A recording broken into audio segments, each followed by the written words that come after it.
What would it be like to visit 1980s East Berlin? That is the question posed by this wonderful book. Look at this, printed by the VEB, or VEB, Tourist Verlag. VEB stands for Volkseigener Betrieb, or like the people's own company. The name used essentially for businesses or all sorts of things that were owned by the state. And this book, the Berlin Stadtführer Atlas, was published in January of 1989. Well, the wall would come down by the end of that year, so this little guidebook is actually kind of like a perfect snapshot of what East Germany was like right at the end. In more ways than one, there's loads of stuff in here. We've got all these like little illustrations and things. There's the Karl Marx Allee, but it's also got a really good history of the city. Have a look at this little bridge here. Fantastic. It's a history of the city, but it's very much written by the communists. There was no freedom of speech. I mean, this is a government-produced article. And so when you go through some of the years, I mean, it's kind of darkly funny in a way. In 1948, West Berlin was blockaded by the Soviets, leading to the Berlin airlift, what's seen as this great heroic moment by the West. Doesn't get a mention in here.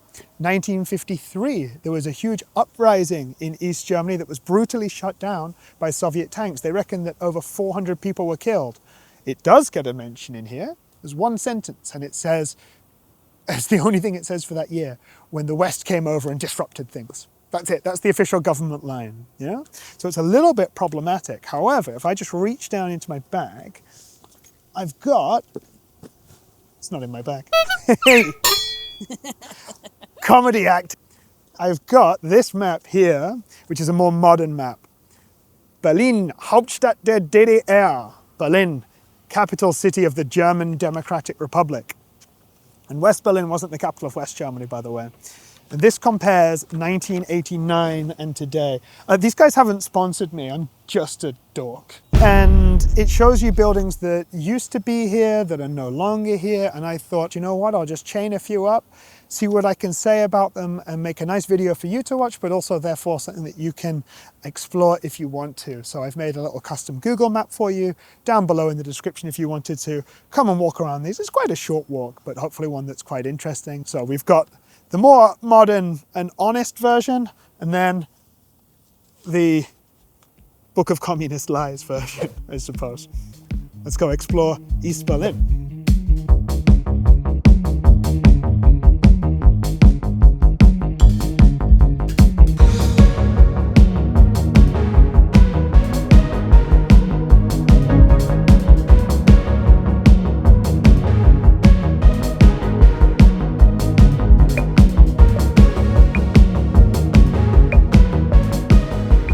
So this is the first building that I'd like to show you of these kind of lost government buildings of East Berlin. Some of them are still here, some of them aren't, some of them were built by the East Germans, some of them, like this one, were inherited. And this is a brick expressionist building. This is a style that was very popular in the Weimar period. A lot of power stations and churches were built in this style. In this case, this was the headquarters of a health insurance company that still exists today, AOK, but they're no longer based in here. In fact, what the East Germans moved in here shortly after the country was founded was the Parteihochschule Karl Marx, so the party high school named after Karl Marx. Now this party high school already existed. At first it was just outside of Berlin, even before East Germany was founded, 1946, but eventually it was moved here. And what does a party high school do? Well, East Germany was intentionally, in its constitution, a one-party state. That party was the Socialist Unity Party, abbreviated as SED. And the SED needed to train the members of the party that were going to work in government. They needed to train them in Marxism and Leninism. In fact, when I was looking at my notes, I came across an old favorite, dialectical materialism. What does that mean? I always didn't like this when I was studying. You've got long words that maybe end up being a little bit confusing, but it's the idea that there's a constant struggle and that it's the job of the party to support the working class in that struggle. And so, yeah, this is a place where you could argue people are being indoctrinated, but you can also say that, you know, these are party members who want to go into work for East Germany. So maybe not being indoctrinated, maybe they're just learning the kind of things that they want to. Now, of course, the East Germans ended up having a nickname for this place. It was called the Wolf's Lair, which is kind of funny because there was actually a bear pit in front of it that did have bears in, but that's another story. They called it the Wolf's Lair because for a long time, for over 30 years, it was run by a woman named Hannah Wolf. She was, what can I say, something of a hardcore communist. She's one of those German communists that got out of the country when the Nazis came into power, got out to Moscow. She taught at the Lenin-Schule, the Lenin school for German communist exiles in Russia during this Nazi period. She knew Walter Ulbricht very well, who would become the leader of East Germany. And what can I say? She wasn't known for being a soft and easygoing type. So yeah, that was one of the nicknames for this place, the Wolf's Lair. Another one was the Roter Kloster, which sounds a bit better in German. The Red Cloister. It doesn't have that same internal rhyme. But essentially, people were saying this is a place where the believers go, where people learn the religion. And personally, I often compare communism to a religion, right? You've got these religious like figures, this kind of dogmatic way of thinking. Everyone else is wrong, we are right. Of course, the communists would not very much enjoy the comparison as they are also dedicated atheists, but there you go. Now, as we got towards the end of the 1980s, sure, cracks are beginning to show in East Germany. Fewer people are signing up to go to the school. It would have about 25,000 people that would graduate from it. The school did continue running after the Berlin Wall came down, which is a little bit mad. You can imagine they were going in there every day going like, maybe this isn't working out. But yeah, it closed its doors on the 30th of June, 1990, and Germany would then reunify just a couple of months after that. And so today we're left with a building that, as far as I can tell, has been turned into luxury apartments that don't quite have the best reviews on Google. And so the second place I want to show you is not quite as lost as the others. There's still a sign on it telling you what it used to be, the Otto Nagel Haus, which in East Berlin opened in the 1970s, which was a few years after Otto Nagel was dead. He was born at the end of the 19th century. He joined the Social Democratic Party in 1912, and then as World War I would go on, he would join the minority Social Democrats, then the Spartakusbund on the very far left of the party, and then once the Communist Party was founded, he would join that as well. He also became a well-known expressionist artist in the Weimar period. He helped to organize funds for artists. He was also an editor of a satirical magazine called the Eulenspiegel, which is a little bit cheaper than the others. These magazines became quite popular during the Weimar period. However, as a fairly well-known artist on the left, a guy who hung around with Heinrich Ziller, he was deemed a degenerate artist by the Nazis. They knew they didn't like him, so they said they didn't like his art. Works of his were confiscated. I imagine some would have been destroyed. And actually in 1937, he was arrested and would spend a brief time in the Sachsenhausen concentration camp. And after his release, he would be very much closely watched. I did find a tiny little bit of information about him as well that said that he was able to help Jews who were in hiding during the Nazi period. I couldn't find any more details than that. That's Otto Nagel. Why do we have the Otto Nagel House? Well, he was a Communist Party member. He was a prominent artist. He suffered at the hands of the Nazis. He was a very useful figure for the ruling elite of East Germany. Someone who had suffered, someone who had achieved something, someone who was talented. He attained quite a high position in East Germany. He was the head of an art school, and I guess he was seen as this acceptable figure by the regime. And the regime in the early years was really looking for figures that were, what can I say, that were creative, that were public, people that had chosen the East over the West. I did also read, though, this would be about 20 years ago now, beginning of the 2000s, that more recent research had suggested that Otto Nagel wasn't necessarily the SED's man. He didn't do everything that they wanted, didn't say everything that they wanted, but that's why I mentioned that this place opened up a few years after he was dead, because of course at that point, in a one-party state, the government can entirely control the narrative, and of course they weren't interested in saying that he was a dissenting voice, but rather that he was a voice that approved of what the Socialist Unity Party were doing. So yeah, this was just another one of those places that if we imagine we were walking around here in the 1980s, this would have been something to visit, but that has long since been closed. And the buildings in this area now belong to the Preußischer Kulturbesitz, an organization that manages things that are of cultural value to historic Prussia.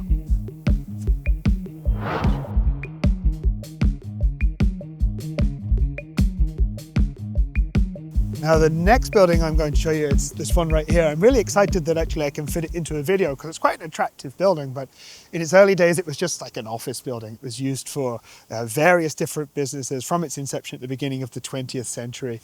But it would become very important to the Communist Party of Germany.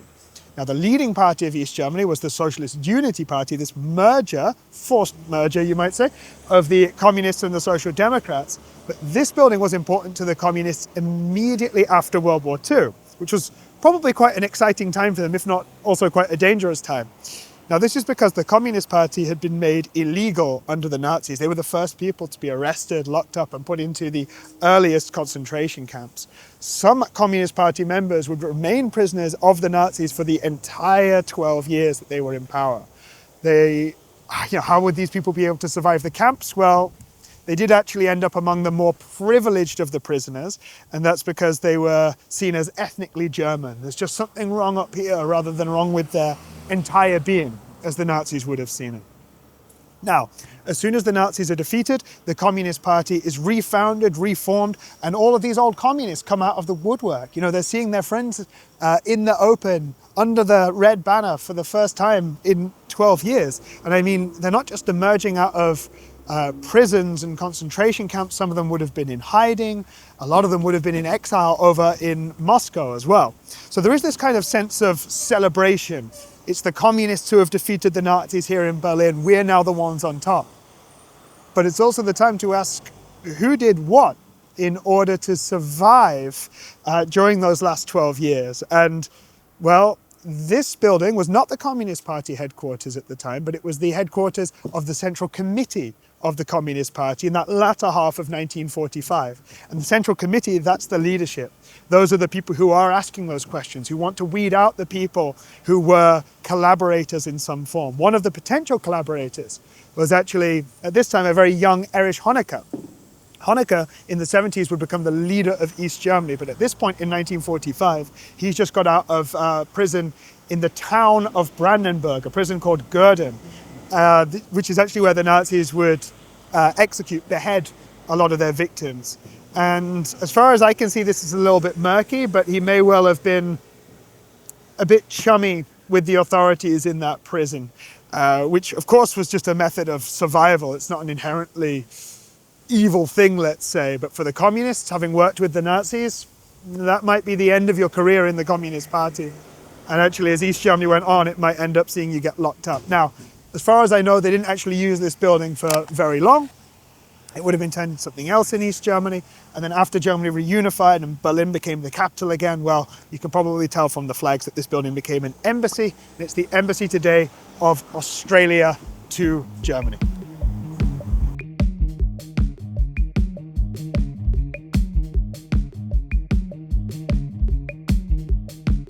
So when I was looking at my little 1989 versus today map, one building that's no longer here really jumped out at me because of this unique shape with these 5 points.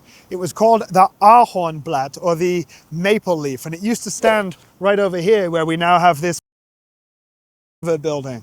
Now the Ahornblatt was built between 1970 and 1973. It was commissioned by the East German Ministry of Construction, which actually used to be right in front of me here, but there's nothing of that left, and to be honest, it wasn't particularly special architecturally, which is kind of funny for the Ministry of Construction, no, but there we go. And actually what they ended up doing was building a canteen, not just for themselves, but this glass-fronted, 5 kind of star-pointed maple leaf canteen that, yes, was designed by a pair of architects, but it was actually the engineer behind the roof, Ulrich Mutter, who really is the star of the show. He was quite famous for making these, very modern, very exciting roofed buildings in Berlin. Apparently the design is a hyperbolic paraboloid. I know you were thinking it. And so this was a canteen where, of course, government workers could go from nearby, but it could also be used for parties and so on. And it was a cool looking building that was quite fun. The roof with this kind of crazy hyperbolic paraboloid shape was only 7 centimeters thick as well, which is kind of absolutely wild, absolutely amazing. Ulrich Mutter was born in the north of East Germany on the Baltic coast. And actually, if you were to head up there, you can find a lot of his buildings that have still survived today. They've always got these kind of crazy roofs, except for my favorite one, which was a lifeguard station on the coast. I say was because even though the building is still there, it's been repurposed. It now belongs to the local government and is used as a secular wedding venue, which looks, yeah, really lovely. For those of you that are watching here in Berlin, if you live around here and you want to go and see one of Ulrich Mutter's works, you can actually go to Potsdam, where the Seerosa building has survived. And that one was inspired by a restaurant in Mexico, of all places. I believe the Mexican architect's name was Felix Candela. So, Berlin Wall comes down, and it's not like everything East Germany is immediately destroyed. In fact, the maple leaf was protected. It was added to the Denkmalschutz list. It would be called a listed building. But even with that protection, I guess money talks, and around 2005, the whole thing was demolished and replaced with just a very bland building, right? I'm not against things being replaced if it's a bit of an upgrade, but to me, this is just a thing without any kind of character. And it's a real shame because you wouldn't know it from looking around today. This area used to have a lot of character. I'm standing on what is one of the very oldest streets in Berlin, what was the heart of medieval Berlin. And you can find photos pre-World War II that show you these cobbled streets, half-timbered houses, everything a little bit wonky, all full of character. And today, yeah, a little bit loud, a little bit trafficky, a little bit bland. Anyways, we're going to continue over in this direction, and we're going to go take a look at what was really the most important government building in East Germany, the headquarters of the Central Committee. This way, let's go.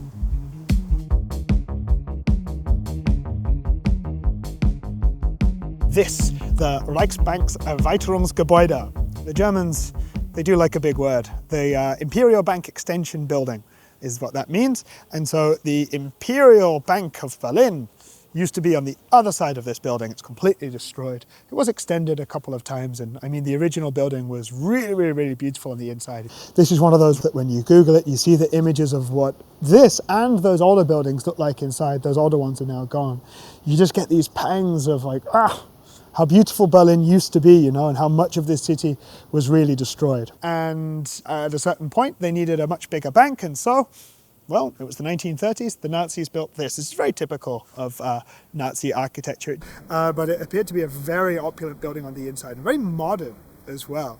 This is something we often overlook with the Nazis, is that they were seen as young and modern and vigorous and all this kind of stuff, you know? Of course, they stored gold here, and where did they get a lot of their gold? Well, from the victims of the Holocaust. They would have stolen people's furniture and jewelry. In fact, some of the gold bars that were placed in here were made by a company called Degussa, who not only melted down jewelry, but also gold fillings of victims of the Nazis.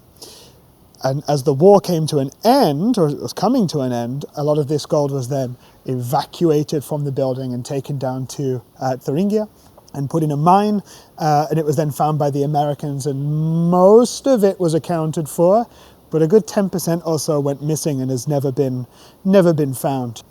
So, what was this building when this was East Berlin? In 1959, the ZK, or Central Committee, moved into here. And that really was pretty much the pinnacle of the East German government. Right at the top, of course, you've got the leader, be that Ulbricht or Honecker. Then you've got the Politburo, so effectively the cabinet, and then the Central Committee, which effectively really was the government. Even from the beginning, there's around 40 different departments in here that would mirror all of the other government ministries that you find in East Germany. So they're kind of doubling up in a way, but it's the Central Committee that is the one that is really in power. So effectively, I mean, you could argue this building pretty much ran East Germany. It was guarded by the Stasi outside the front. There would have been secret police and spying on the inside of the building as well. Some of the offices had panic buttons. But yeah, this was a privileged place of work for a lot of East Germans, you know?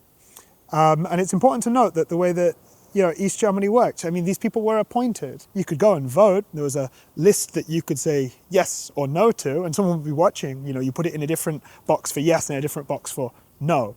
And even then, when you're saying no, you're not saying what you want, you're just saying you don't like what's there. So the whole thing was, I mean, very, very obviously fraudulent. By the time we get to the end, by the time we get to the 1980s, because this is an appointed government, a government that isn't really accountable to the people, you end up with a lot of people who have been in here for a very long time. And this is one of the problems that East Germany had, was a lot of its rulers were old. Nothing against old people, of course, but if you've only got old people, then there's a danger that you're going to end up out of touch, not understanding what people are thinking, what young people are thinking, what people who want change are thinking. And this kind of image of the grey men in the grey suits, it was easy for not just the youth, I would even argue, like the middle age of East Germany, to show their frustrations against. You don't speak for me, you're not like me. You know? Obviously, the Central Committee did shut down, and actually the whole Central Committee resigned about a month after the wall came down. And the building was still used as a government building for a little bit after that, but once Berlin became the capital again, well, it got a new lease of life, and it's now the modern-day German Auswärtiges Amt, the foreign ministry, and the main part of the building, their kind of main entrance is just over this way. What was the main entrance for the East Germans is now off limits, sadly, so I can't show it to you, and it's really off limits. There's a lot of police around it, so I'm not taking my camera out to it and getting in any more trouble than I already do making these videos. So we're going to move on to the next one. The next building I want to show you is also no longer there. Then we're going to go to our last two, which I think you may have heard of before, the Palast der Republik and the Staatsratsgebäude, one that's gone, one that's still there. Let's go.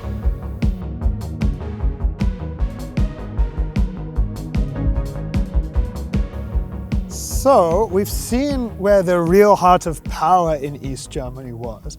But as I mentioned, they still did have other government ministries. They might not just function how those of us who are used to Western capitalist democracies would be used to. One of those was actually right here. In fact, from what I can tell, looking at old maps and so, I think I'd be pretty much inside of it. And this was the Ministry of Foreign Affairs. It wasn't as saucy as it sounds, unfortunately. East Germany's foreign ministry. And it was a purpose-built building. It was opened in 1967. It was a great big modern office building. And this just makes me think of really East Germany's architectural ethos from the beginning. It was, you know, the original government ministers of East Germany, actually it was Walter Ulbricht himself who said, we're not rebuilding because we don't like what came before. Obviously we don't like the Nazis or the failed democracy of the Weimar Republic, which they thought was of course compromised by doing deals with the military and the capitalists. They certainly didn't like the monarchy. So they're building something new. And with that, especially in the 1960s, comes a lot of modern architecture. And so the office block that used to stand here, sure, from a distance, I think would have looked like just kind of any mid-20th century office block, really, from the east or the west. But it had little bronze adornments and artwork inside that was, of course, designed by Walter Wollmacher, who appears to be the only artist that the government liked. Any kind of painting or kind of propaganda imagery that you find seems to have his name attached to it somehow. There you go. The architect that designed this was named Josef Kaiser, and he actually designed what I would say is probably my favorite old East German building, the Kino International, the International Cinema, which you can find on the Karl Marx Allee. At the time of recording, it's undergoing renovation. As for the foreign ministry, again, we can learn quite a bit about East Germany from looking at how this building operated. The SED ran the country, but you know, in the 50s and early 60s, before this building was built, the foreign minister was not a member of the SED. He was a member of the NDPD, the National Democratic Party of Germany, one of many so-called bloc parties in East Germany. This one actually was made to appeal to former Wehrmacht officers and former Nazi party members. The official line being, so, you know, we've got a place where we can keep them under watch. But in reality, I mean, God, East Germany's so-called fascist party inside of East Germany's so-called parliament only ever voted entirely in accordance with the Socialist Unity Party. So they're just really a puppet of them. But by having the foreign minister be from a different party, they can ostensibly say that it's a plural democracy. Whereas in reality, it was the Central Committee that really ran foreign policy. But it doesn't mean that everybody came to work here all day and just kind of sat there and played with their tie or twiddled their thumbs or something. There was still a great deal of embassies across the world, representation at the UN from the mid-1970s onwards that was managed here, aid programs. There was still a lot to do. It just, I mean, again, it's just another example of this false democracy that East Germany was. And again, this is one of those buildings that probably didn't have to be torn down, didn't have to disappear. It's gone, and now we've got some more. What's the point behind it, right? Is this any better? The reason for getting rid of this building would be to create this great big square, the Schinkelplatz, to honor the historic architect Karl Friedrich Schinkel, favored architect of the royal family in the early 19th century, designer of some of the most fantastic buildings in the country. Well, Schinkel also set up a Bauakademie, a building academy, a place where architects were trained. And that was right next to here, and that should have been rebuilt. That was part of the plan, but I mean, this is very typical for Berlin. It never really came to fruition. In fact, only a small corner of the building, just kind of to represent what it might look like, was built. And I mean, what's that but something that just confuses people, I often walk past here and people are just, well, I mean, I'm a tour guide, so I'm with people who don't know where they are, but they're like, what's that? And I'm like, well, it's kind of this funny story of a thing that never really happened for no real reason. And that tells you a lot about this city. I think there's always a lot of quick action without a lot of thinking through. Without a lot of long-term planning. There's just two more things I want to show you, and they are just over this way. So let's go take a look.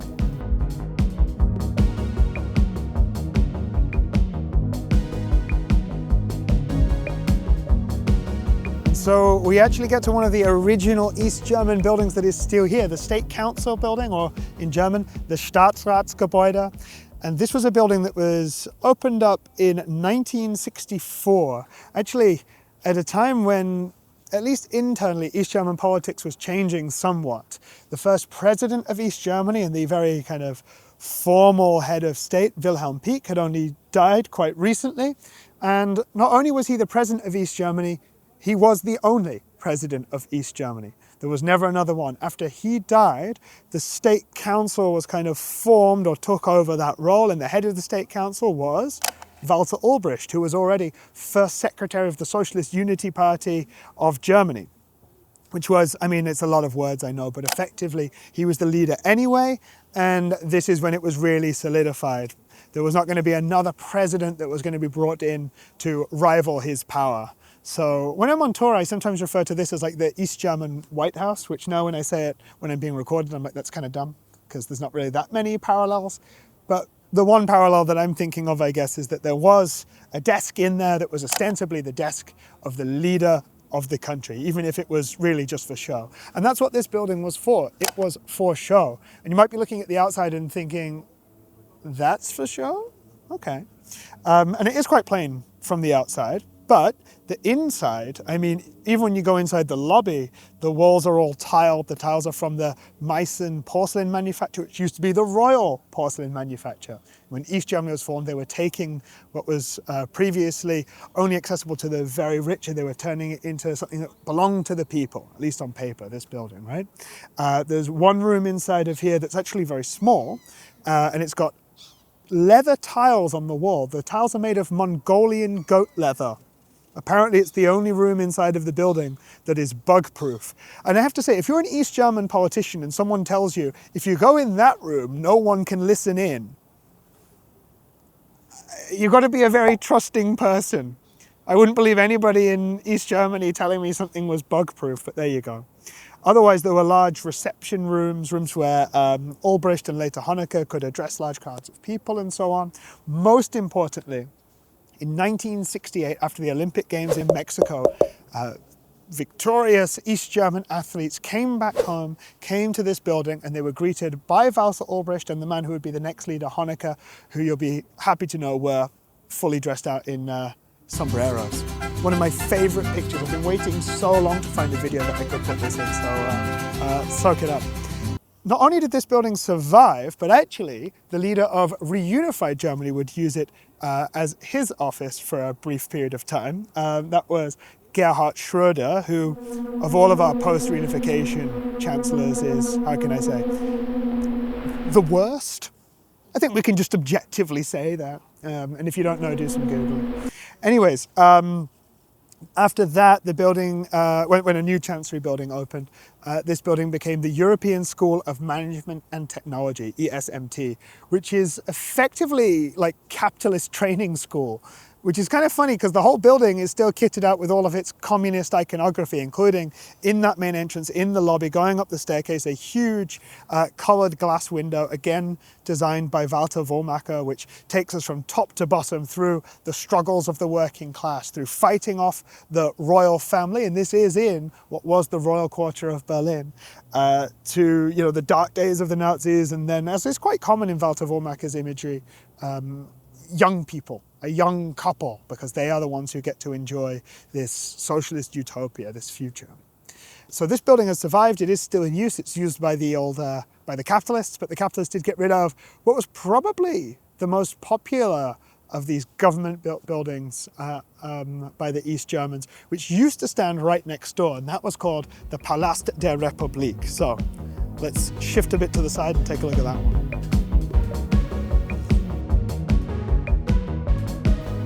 And so this doesn't really look very East German. This is our big fake palace, as I like to say. This building at the time of recording this video is about 3 years old. It's designed obviously to look a lot older. The exterior is a copy of the Prussian palace that stood here, actually in some form for 500 years, although this design would be from the mid-19th century. It does look like a church. It's not a church, but the king that had this part built was super duper religious. And the way I always think about the destruction of this palace in the East Berlin days in the 1950, I believe, is, all right, if you're a communist, you can storm a palace and you can take a palace. But if you're a communist who's come to power after World War II, can you rebuild a palace? Can a communist leader build a palace for themselves? I mean, it doesn't really fit the narrative. It doesn't look so good. And so they didn't rebuild the palace. They blew it up. And they made a big deal about it. They told everyone, we're going to blow it up. They did want to save a part of it, which was the portal number 4, entrance number 4, where the last Kaiser, Wilhelm II, had stood and addressed a crowd and told them that Germany is at war with Russia, 1914, great cheers, all these thousands of people, and where, just over 4 years later, the founder of the German Communist Party, Karl Liebknecht, stood at the same balcony and said that Germany was now a socialist republic. That was actually just a couple of hours after the revolution, the November Revolution, had taken place at the end of World War I. Well, the East Germans, they were very excited about the one communist part of this building, so they said that they were going to blow up everything else but save that bit and then move it to the last building we just talked about, the Staatsratsgebäude. That's why the entrance of that building doesn't match the rest. But they went a bit gung-ho with the explosives, and that original entrance is, as far as I'm told, only about 30% original. So what did the communists do? Well, they renamed this empty space over here the Marx-Engels-Platz, and then they left it open for a long time, actually.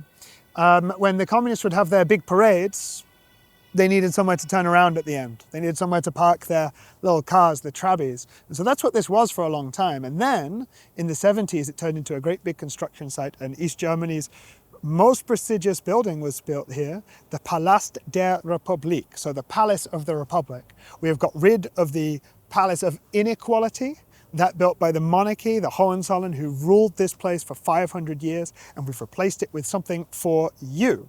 And usually when I'm on tours, I show people the images of the two buildings, right? The before and after, and what this looks like now. And yeah, sure, a lot of people think that this looks prettier. And I guess, for most people it does, right? Externally, very pretty. And externally, the Palast der Republik, bit orange glass 70s monstrosity action, yeah? But it's not just about the outside. The inside was very, very pretty, and it was filled with all of these brass lighting fixtures that gave it the nickname Eric's Lamp Shop, Eric being Erich Honecker, the leader of the country. Now, the building had two functions. The smaller section was the Volkskammer, the East German Parliament building. What did the East German Parliament do if the Politburo and the Central Committee were in charge of everything? Well, yeah, they gave everything a thumbs up or a thumbs down, I suppose.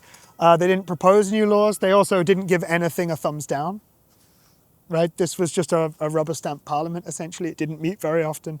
It wasn't particularly important, influential, but it's another part of this, I guess, lie, this image of having a proper democracy, yeah? So that's not the part that East Germans loved. Of course it's not. Most people hated that, right? If they thought about it at all. So what did they love? Well, the larger section of the building over on this side, that was the great big entertainment area. We're talking restaurants, cafes, ice cream, bowling, and a huge, very modern, very ahead of its time kind of concert venue. Harry Belafonte played here. Carlos Santana played here, which is the third time Mexico has come up in this video. Someone's got to find out about the East German-Mexico connection. I must be missing something. Very popular West German artist Udo Lindenberg played here. So they're allowing people to come over from the West, which also shows you, you know, in the late 70s, things were easing up a bit in East Germany. They weren't, I suppose the government really realized they can't police everybody all the time. And if they allow people a bit of Santana, maybe they'll shut up for a little bit, I guess. And so the late 70s was really a time when East Germany had stabilized. The wall had been up, you know, since 1961. Fewer people are leaving, so the economy can do better. It wouldn't last. The economy would collapse for reasons that are actually kind of, you know, part their control, part not in the 1980s. But this would remain a really popular place, right? It was cheap, it was fun, it was pretty, it was modern. And I think feelings for it have only increased since it's not there anymore, because this became an immediate victim of the peaceful revolution when the wall came down in 1989. In fact, it was as soon as Germany reunified, October 1990, that this building closed, ostensibly because it was filled with asbestos, which, you know, many mid-20th century buildings are, including, as far as I know, Staatsratsgebäude. Anyway, it closed, and then this plan came together to build this recreation of this palace, which has been very controversial for many people, because why would we recreate the home of the monarchy that we had a revolution to get rid of, especially Wilhelm II, who pushed during World War I, led to the deaths of millions of people, was not a good ruler, objectively. Still, the building today houses a lot of museums, and so I think, you know, on balance, it's a place you can go to and enjoy. Like, there's a lot of good stuff inside of there, but it is altogether a bit of an odd choice. And I think from the East German perspective, you know, there's lots of things that people were happy to get rid of, right? Get rid of the secret police, get rid of the one-party system, get rid of a flailing economy, but to get rid of the things that people actually liked, that's a little bit odd, I think. So those are all the different buildings I wanted to show you to give this idea of, you know, what's still here and what isn't. For those of you that have stayed to the end, you've got a special treat, because we're going to take a look at a 1980s Soviet joke book. Let's have a look. This was published in the UK in the 1980s, just for reference. I want to warn you, I'm yet to find a joke in here that I understand. Russia dies laughing. Jokes from Soviet Russia, illustrated by Jack. Nice work, Jack. Between friends. A Soviet diplomatic car was traveling along the highway in a friendly African state when it hit a mud patch and got bogged down. The Russian ambassador emerged from the car and asked the citizens of the friendly state for help. The citizens agreed to help drag the car out. "Push!" they shouted, standing stock still. "Pull!" they shouted, standing stock still. "Why on earth are you yelling instead of pushing?" asked the ambassador. "Oh, we're following the example of our Soviet brother."